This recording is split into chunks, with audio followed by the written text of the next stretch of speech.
میرے واجب الاحترام قابل صد تکریم معزز دوستوں، بزرگوں اور نوجوان ساتھیوں،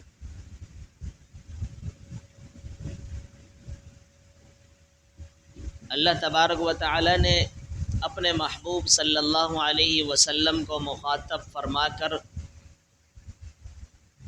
یوں ارشاد فرمائے کہ میرے پیغمبر میرے محبوب آپ امت سے، لوگوں سے پوچھیں، سوال کریں، کیا جاننے والے اور نہ جاننے والے برابر ہو سکتے ہیں؟ یعنی علم رکھنے والے اور علم نہ رکھنے والے برابر ہو سکتے ہیں؟ ایک عالم اور ایک جاہل برابر ہو سکتا ہے؟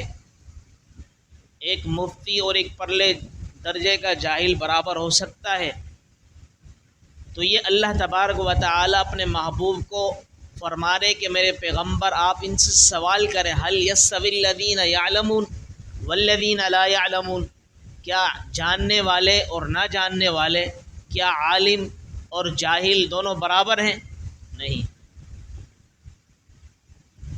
تو علماء، صلحاء، مفتیان عظام، فقہائے کرام، ان کی مسلمانوں پر اور امت پر ایک بہت بڑا ان کا احسان ہے، وہ احسان عظیم ہے۔ وہ اتنے احسانات ہیں کہ آج اگر ہمارے چہروں پر سنت رسول ہے، ہمارے لباس سنت کے مطابق ہے، ہمارا رہن سہن سنت کے مطابق ہے، ہمارے کاروبار میں جائز ناجائز حلال الحرام کی تمیز ہے، تو ان علماء، صلحاء، فقہاء، مفتیان عظام ہی کی برکت سے ہے۔ اگر یہ مفتیان عظام، یہ علماء کرام محنت نہ کریں، یہ دین کو ہم تک صحیح طریقے سے من اور عن جس طرح اس کا حق ہے اس طرح حق ادا نہ کرے، تو حقیقت بات تو یہ ہے جسے دیگر ممالک کے اندر لوگ جہالت کے دلدل میں پھنس کر اور اسی طرح اپنی تمام تر جتنی بھی کامیابیاں اور کامرانی کی سیڑھیاں ہیں ان تمام کو کھو بیٹھے ہیں۔ ہم بھی اس طرح کھو بیٹھے۔ آج یہ مسلمانوں کے لیے، بالخصوص ملک پاکستان کے باشندوں کے لیے بہت اعزاز کی بات ہے کہ خدا کی قسم دنیا کے فنون اور دنیا کے علوم جن کو سمجھا جاتا ہے اس کو لوگ حاصل کرنے کے لیے ممالک کا سفر کرتے ہیں، غیر اسلامی ممالک کا سفر کرتے ہیں۔ لوگ دنیا کو حاصل کرنے کے لیے، دنیا کے علوم کو سیکھنے کے لیے دوسرے ملکوں میں جاتے ہیں، لیکن یہ ہمیں فخر سے ہمارا سر بلند ہوتا ہے کہ دین کی جب بات آتی ہے، علوم الہی کی بات آتی ہے، علوم نبوی کی بات آتی ہے، تو تمام تر جتنے بھی ممالک ہیں، چاہے وہ سعودیہ کیوں نہ ہو، وہ بھی ملک پاکستان کا رخ کرتے ہیں۔ آج اگر مدارس کو دیکھا جائے تو سب سے زیادہ مدارس ملک پاکستان میں ہیں جو دین کی اشاعت اور اس کی ترویج کے اوپر کارزم ہے۔ آپ دیکھیں نا، ملک پاکستان کے اندر کسی بھی مدرسے کو اٹھائیں، وہ چاہے بریلوی مکتب فکر سے ہو، چاہے وہ اہل حدیث مکتب فکر سے ہو، چاہے وہ دیوبندی مکتب فکر سے ہو، وہاں مدارس کے اندر آپ کو پاؤں رکھنے کی جگہ نہیں ملے گی۔ اس قدر لوگ دور دراز سے علم حاصل کرنے کے لیے، علوم کی جتنی بھی پیاس ہے اس کو بجھانے کے لیے وہاں پر پہنچتے۔ پھر ان علماء کی قدر کرنی چاہیے تھی، ان علماء کے پیچھے چلنا چاہیے تھا، ان علماء کی حفاظت کرنی چاہیے تھی، ان علماء کی فرمائے کہ ایک ایک قدم کی حفاظت کرنی چاہیے تھی۔ لیکن حفاظت کرنا، اکرام کرنا، اعزاز کرنا، ان کی تعظیم کرنا، یہ تو درکنار اب علماء کے پیچھے لگے ہوئے۔ علماء کے پیچھے کس طرح لگے ہوئے کہ علماء کو ختم کرنے پر انہوں نے ایک عزم کر لیا ہے، ارادہ کر لیا ہے۔ آپ دیکھیں گزشتہ 2-3 دن پہلے مکتبہ اہل حدیث کے عالم، ان کو مولانا ضیاء الرحمن مدنی صاحب کو عجیب طریقے سے شہید کر دیا گیا۔ ان کے کیا قصور تھا؟ کچھ بھی تو قصور نہیں تھا، صرف یہ وہ بات اٹھا رہے تھے کہ بھئی جو ناموں سے صحابہ کے حوالے سے جو بل پاس ہوا ہے یہ صحیح ہے اور اس کو حقیقت میں قانون کا حصہ بننا چاہیے، یہی تو بات کی تھی۔ ان کو شہید کر دیا گیا۔ آیا کسی کے خلاف بات کی کہ نہیں؟ کسی کو کافر قرار دیا؟ نہیں۔ کسی کے خلاف کوئی فرقہ واریت کی کوئی ہوا پھیلانے کی کوشش کی؟ نہیں. ہر ایک بندہ چاہتا ہے نا کہ میرے والد کو میری والدہ کو کوئی گالی دے رہا ہے تو بھائی نہ دے، اس کے لیے کوئی قانون بن جائے. صحابہ کرام تو ہمارے ماں باپ سے بھی بڑھ کر ہیں، ان کے بارے میں اگر کوئی قانون بنتا ہے تو اس کو بننا چاہیے، اس کی حمایت میں بندے کو بولنا چاہیے. اب یہ حمایت میں بولنے کی بنا پر اس کی پاداش میں ان کو قتل کر دیا گیا، شہید کر دیا گیا. اب گزشتہ کل کے دن دیکھو، جمعیت علماء اسلام کے ایک شاہین ختم نبوت مولانا حافظ حمداللہ صاحب کو ان کے اوپر ایک دھماکے کی صورت میں، بم کی صورت میں ان پہ ایک حملہ کیا گیا. اب یہ علماء کے پیچھے لگ گئے. ہونا تو یہ چاہیے تھا کہ مسلمان جو حکومت ہے ان علماء کی سیکورٹی کے طور پر، حفاظت کے طور پر لوگ ان کے پیچھے مہیا کریں. اب حفاظت تو درکنار، ان کے پیچھے لگ گیا کہ یہ بڑے بڑے علماء کو ختم کیا جائے، بڑے بڑے علماء کے پیچھے لگ دیا جائے تاکہ ان کی وجہ سے جو آواز یہ اٹھ رہی ہے یہ بیٹھ جائے. ظاہر سی بات ہے، عوام جو ہے وہ تو العوام کالانعام، عوام کو چھپاؤں کی طرح ہوتی ہے. ان عوام کو چھپاؤں کس سے نکالنے کی صورت علماء کے پاس ہوتی ہے. علماء نکالتے نہیں. آپ لوگ بڑے لوگ ہو، آپ اچھے لوگ ہو، آپ اشرف المخلوقات ہو، آپ جانور و حیوان نہیں ہو. ان کو پتہ ہے ان حیوانیت سے نکالنے والے علماء ہیں. ان علماء کو ہی پہلے سے گرفتار کرو، علماء کو مار دو تاکہ ساری کی ساری جو آواز ہے یہ دب جائے گی، پھر سارے کے سارے مسلمان وہی درندگی کے ساتھ، وہ حیوانیت کے ساتھ زندگی بسر کریں گے. اور آپ کو اندازہ ہونا چاہیے، اللہ کی قسم یہ علماء کا بہت بڑا کردار ہے.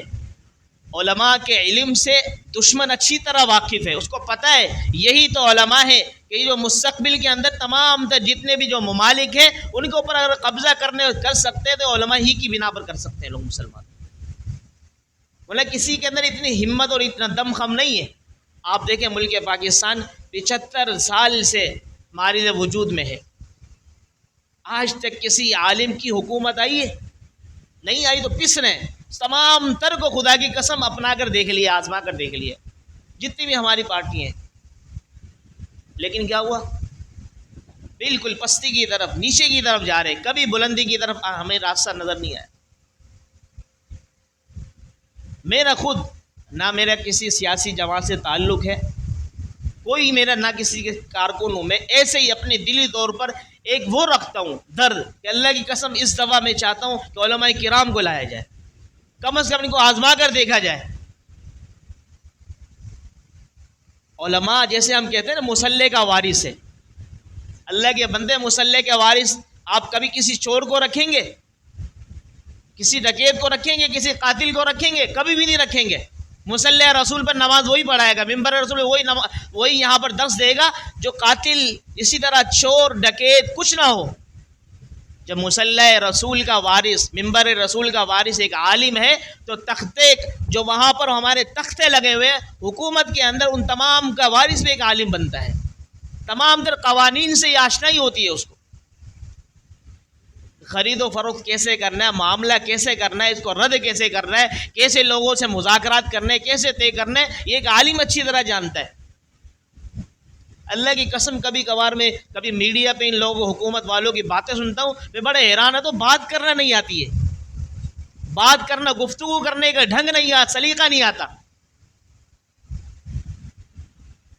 اور علماء قرآن و حدیث سنت کی روشنی کے اندر کریں گے. میں مانتا ہوں کہ ہزاروں خامیاں ہوں گی علماء کے اندر، لیکن یار 100 میں سے 80% تو کام کر کے دکھائیں گے.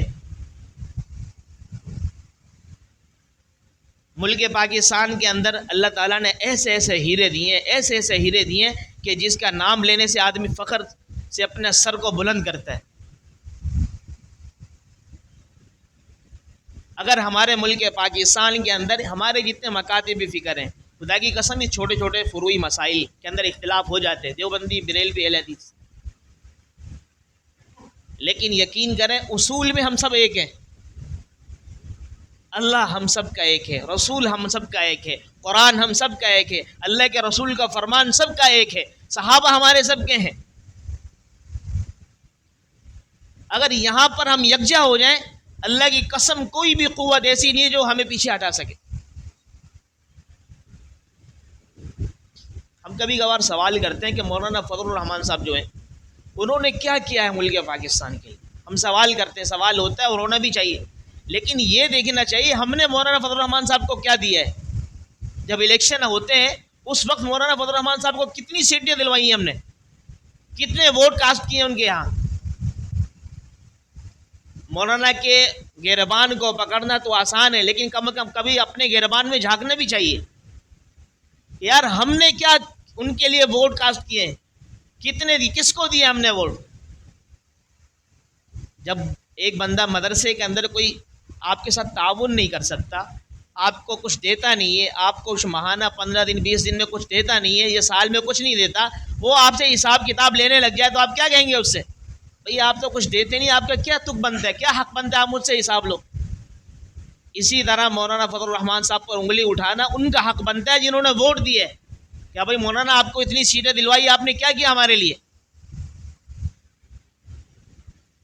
تو اس لیے میرے عزیزوں، ہم کوئی دیکھو کبھی کبھار لوگ کہتے ہیں یار ممبر پہ بیٹھ کے سیاست کی بات ہے، سیاست اللہ کی قسم دین سے الگ نہیں ہے۔ آج ہم نے الگ کیا ہے، آج بنگلہ دیش میں آپ دیکھو کتنے مظلوم ہیں لوگ۔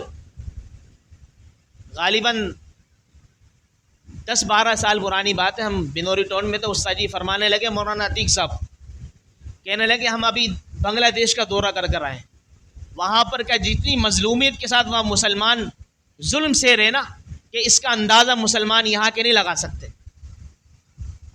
ہم نے استاد جی سے پوچھا استاد جی وہاں تو مدارس سب سے زیادہ ہیں، وہاں سب سے بڑا اجتماع ہوتا ہے تبلیغی اجتماع بنگلہ دیش کے اندر، ڈھاکہ کے اندر، وہاں دیندار علماء صلح سب سے زیادہ، پھر اتنا ظلم کیسے؟ استاد جی فرمانے لگے وہاں پر سب کچھ ہے لیکن نہیں ہے تو سیاست میں کوئی عالم نہیں ہے وہاں، اس لیے وہاں پہ ظلم ہو رہا ہے۔ ہمارے ملک پاکستان میں کیا، ہمارے ملک پاکستان کچھ نہ کچھ علماء ہیں اسمبلی کے اندر، اس لیے جو وہاں سے کچھ نہ کچھ معاملہ ہوتا ہے تو فوراً اس کو قابو میں لے لیتے ہیں۔ پھر استاد جی اس وقت کہنے لگے کہ جو پیلی پگڑی والے بابا ہے نا ہمارے مولانا فضل الرحمان، اگر یہ اسمبلی میں نہ ہو تو پھر یہاں کے جو تیز نے ایسا ہوگا آپ کو اندازہ ہوگا۔ حاجی عبد الوہاب صاحب رحمۃ اللہ علیہ تبلیغی جماعت کے بزرگ، پوری زندگی اسی دین کے اندر اشاعت میں گزار دی، وہ مولانا فضل الرحمان صاحب کی اتنی عزت کرتے ہیں، وہ کہتے ہیں کہ نہیں آپ کی سرپرستی ہونی بہت ضروری ہے، آپ جب تک سیاست کے اندر سارے معاملات ہیں تو ہم بھی بستر اٹھانا ہمارے لیے آسان ہے۔ تو ہم مخالفین کے اندر شامل ہو جاتے ہیں کہ نہیں انہوں نے کیا کیا، انہوں نے کیا کیا۔ خدا کی قسم ان علماء کو ساتھ دینا چاہیے، ان علماء کا ساتھ دینا چاہیے، ان علماء کی حفاظت کرنی چاہیے۔